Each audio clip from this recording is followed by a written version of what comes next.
guys, it's Hannah and Cailin back with Double Talk, and we're a couple days late, but now we're here to recap the latest episode of Celebrity Apprentice. Even though we're late, we couldn't miss this one because this was like the biggest. Oh, we thought it was heating up last week. This week, wow. It was heating up last week. This week is when the controversy starts, basically. It happens every season. There's Phonegate last season, and this season there's Chaelgate. But we'll get to that.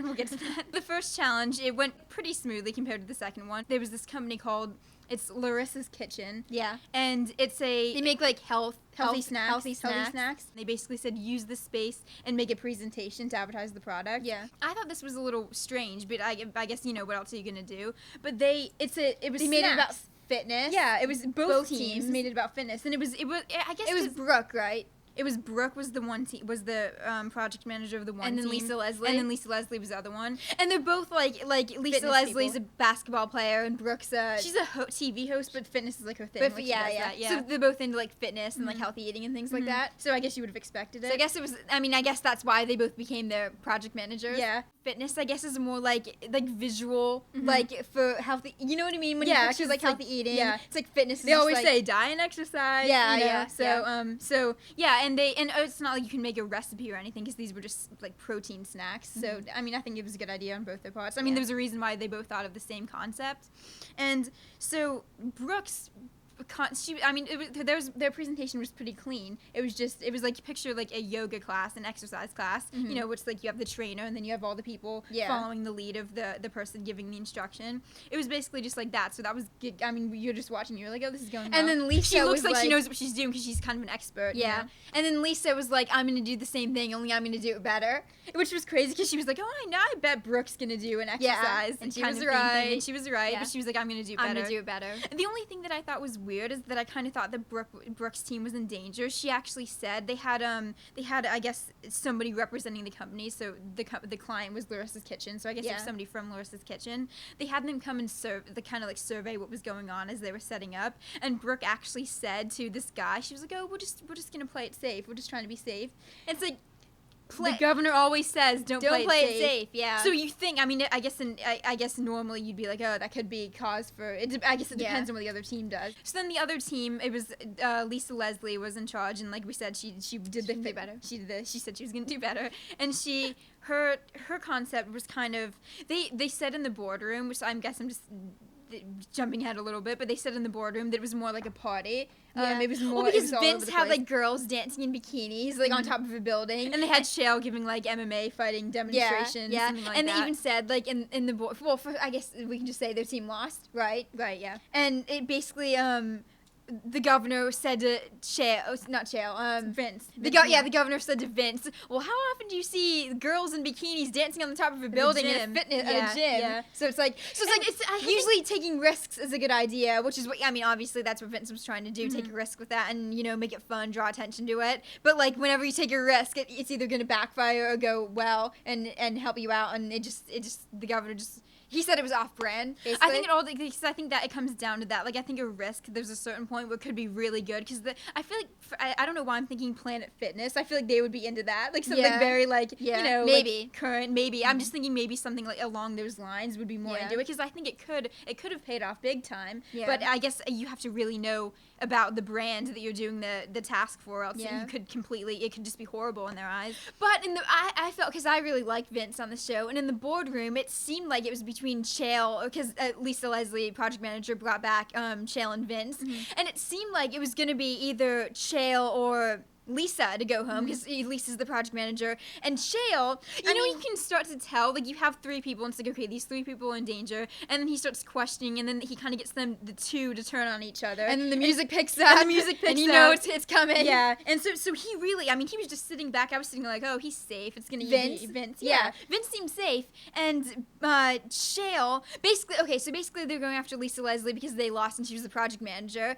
and then they're going after Chael because Lisa kept saying the only time you ever speak is in the boardroom. It's true, because during the tasks, he just kind of sits back. You don't really hear much from him. And then all of a sudden, in the boardroom, Chael just has all these things to say about everybody, and like whatever that wasn't effective on the team. And obviously that's a good thing, because the governor says you have to put up a fight in the boardroom. That's important. Not only in the boardroom. You have to care. It has to be in the war room too. Yeah. The war room and the boardroom. Yeah, you have Yeah. to, because, you have to have that same passion for your task when you're doing it, not just when you're in danger of getting fired. And Lisa and Chael really didn't, like, you can tell they just really don't get along at all. Like, Yeah. there's a lot of feuding going on there. So Lisa was, I mean, They're both very strong personalities. Yeah, and you just kind of thought that, I don't like Chael, because I think he just had a bad attitude. Yeah.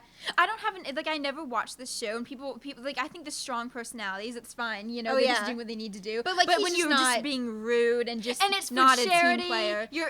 This is for charity too, and he just doesn't have a good attitude. Yeah. And I was hoping that Chael would go home, and then Vince, they weren't even targeting him in the boardroom, because they do that final question. They're like, so why should you not be fired, or why should you not be fired? And all of a sudden they weren't even focusing on him. No. It was between Lisa and Chael. It was just like one last thing, Yeah, and all of a sudden Vince goes, "Oh, the girls in the bikinis dancing was my idea," and so I guess I should be. He didn't say I should be. Did he? Did he actually say I should be fired? Well, he said, "Should you be fired, or who should be fired?" And he was like, "Well, I think the governor did say, "Should you be fired?" And he was like, "Well, it's my responsibility." Yeah. And then unfortunately, the governor had to fire him. He had no choice but to say, "Okay, you're fired," because that you can't do That's that. That's just surrendering. Yeah, you can't. You know. And I think there's a certain point where, and this is just my guess, I don't know for sure, obviously, but like, he had already raised $250,000, $700,000. $700,000. Over 700,000. So I think that in his mind, like I said, don't know, but it could have just been like, I've already raised so much money for my charity. There's so much drama. Yeah. I could fight this, but I'm out. Because maybe that was and it's like we said with Kyle. Sometimes if you feel responsible, which I don't know if I feel like he was. And there's another thing where it's like, if he genuinely felt responsible and he'd feel bad arguing and throwing other people under the bus, then I understand. Saying, well, I guess it's my fault. So I don't know. But some people go home, and the governor always gives some money to their charities, but some people go home and they technically haven't raised any money at all. So he's raised he went so home much with, money. $750,000. So he did well no matter what. He did what he needed to do. Yeah, on the show. So the next challenge was they always do. Have you noticed this? They do it every year, at least in recent years. They do a Universal Studios challenge. Where they get the whole cast to go to Universal Studios and do some kind of advertisement or video. Last year they made a commercial. This year it was a digital brochure. And it really works because it always makes me really want to go to Universal Studios. Yeah. And so then I always look forward to that because I just think it's fun because, obviously it's a theme park. Roller coaster. Yeah, it's exciting. Mm-hmm. And so they did, so it was actually, because it used to just be Universal Orlando, and now Universal Hollywood also has their Wizarding World of Harry Potter. Yeah. It's the whole Harry Potter theme. They have all these rides. Which, by the way, I'm not well versed in Harry Potter at all. We've technically seen all of the Harry Potter movies, and I can really respect Harry Potter as a movie and as a movie series. Yeah. But it's just never been our thing. I don't think it's our thing. Yeah. I just don't get all the lingo. They have this Harry Potter lingo. Muggles and things like that. I'm not very good at that. But I can see why, because it's like a whole nother world. I mean, this is off topic, but it's a whole other world. I can see how people will get into it. Like Matt Iseman, by the way. Oh, best part of the show is how much Matt Iseman got into this challenge. Oh my gosh. Knows. He is versed in Harry Potter. He knows the lingo. Yeah. He was throwing it around. He could cast spells, I'm sure. Can you just imagine if you were on Celebrity Apprentice? Whoa. Can you just imagine you're on Celebrity Apprentice? You're getting too into it. Yeah, I'm getting like, whoa, I'm getting too hyped about this. You're on Celebrity Apprentice, and you're on a team with Matt Iseman, and all of a sudden he stands up and he goes, I love Harry Potter. I would just and your task was to make a digital brochure advertising Harry Potter world, the Wizarding World of Harry Potter. Yeah. Can you just imagine how happy you'd be? Oh, thank God. Because I would be like, I would have no idea what to do. Clue. And because the task was to make a digital brochure, it was good that he was such a fan, because then he knows how to target fans. He knows what fans would kind of catch their eye when they're reading the brochure. Yeah. So obviously that worked out really well. And there was a certain point where he was on, because they made the brochure and then they stood on stage with an audience of they called them avid theme park fans or something like that. Oh, did they? Yeah. So and obviously Universal Studios, just people that work for the company, obviously. Yeah. But And so they had to present the brochure, and he was so into it that one of his other team members at one point had to step on and be like, I know you're really excited, but we have to move on to the next slide. And that just goes to show how well he handled this whole thing and how much he was into it and how much he was passionate about it. Because even that could have been awkward, which like technically she had to go and say, listen, like we got to move on. Yeah, but what's more awkward, having to say, oh, you're getting too into it, we need to move on to another slide, or just standing there like, I don't know anything about Harry Potter. Potter. Yeah. Like, imagine I had to give a presentation on Harry Potter. I have no idea what's going on. Yeah. I don't know. But he just went right with it. He was like, oh, yeah, I'm just as excited as you are. Yeah. So everything about it just works perfectly, as you would expect, because obviously you have all that passion. You can't really go wrong. And they didn't go wrong. Because they won. Of course. Of course. So, in the boardroom, they're sitting there and they say, this is the positives and this is the negatives of your team. And then they go to the other one and they say, this is the positives and this is the negatives. We should have known because Matt Iseman's team, they had no negatives that I can remember, right? They didn't even give any negatives. Tons of positives, no negatives. And then the next team, they basically just said there weren't any positives. They basically just said we felt that yours was uninspired. Yeah. And honestly, how could yours look inspired compared to Matt Iseman's? Yeah. I mean, that's really hard to compete with. Yeah. I mean, and it's not like they completely messed up. It was just it was just simple as that. It just and what I like about Matt Iseman and his team is that when you're playing for charity, passion, like the excitement to raise money for the task and to raise money is the most, to me, and I think to a lot of people, and I think to the governor too, the most important thing about participating on the show is passion and being passionate about raising money. And gosh, he had that times a million. It kind of shows how you can't go wrong. That's what you have, Yeah. And because that's really all he needed. All he needed was to put all that into it. And first time I've seen in a while that they had no negatives. Yeah. And he won. So then, I guess, so he won. So I will backtrack a little bit. Back in the war room, then it gets technical sometimes on Apprentice, when they're editing online digital things, like that kind of thing. So they I guess this, and I didn't know this until later when they had the fight in the boardroom, but apparently it's in the manual or in the rule book or it's some kind of official rule that the only time you ever get more time for a task, it's obviously when it's that technical and you're not used to it. It's technical difficulties. It's technical difficulties, but you can get to the very end and you're still typing away and you're running out of time. And that's kind of what was happening with the other team is they basically had 5 minutes left and they still weren't done. And there was something they had to transfer things to another computer. There's some issue there, so they're just running out of time. So they just knew at that point they weren't going to finish on time. And Chael, if you were watching the show too, like a couple minutes before this actually played out on the show, he started acting all strange. He started acting all weird, like.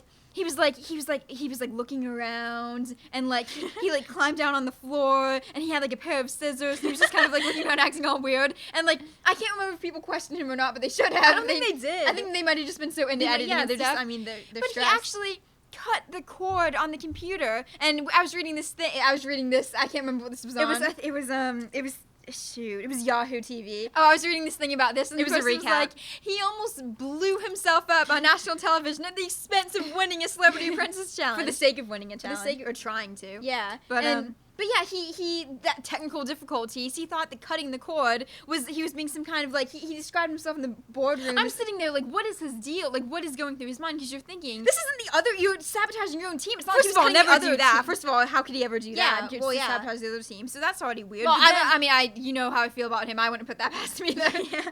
But when it's on, he's doing it for his own team. At first, you're sitting there thinking like, what is going through your mind? Yeah. And then he had a voiceover, and he was like, they don't realize it, but I am the big hero of the team. And I'm sitting there like, explain yourself. Like, what is happening? And then in the boardroom, he basically. So I thought it was kind of cool the way the teammates handled it because I don't know. Maybe they were just so focused that they didn't quite realize what was going on. They didn't question him too much about it after he cut the cord. They just kind of did what not when they were still doing the task. I don't think they really did at all. Yeah. But then in the boardroom, I was sitting there like nothing. This could have been a huge thing, just like if you remember PhoneGate from the last season. That was it was Kenya. Yeah.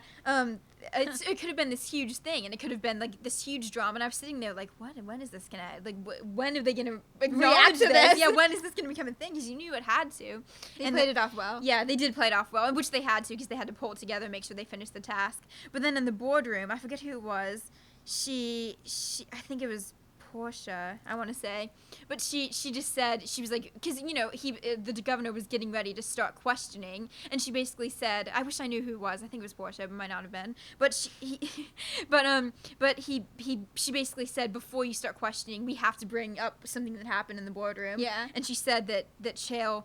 And I'm sitting here there waiting for him to defend it and say, no, I didn't cut it, whatever. Yeah. She said he was the hero of the team because he gave them a technical difficulty. And did it give them extra time though? I don't even know. I think I honestly don't even know. I don't even know if it. He was thinking he was the hero of the team because he was trying to earn them extra time by cutting the cord. And he did not deny that. He said, yes, they should be thanking me.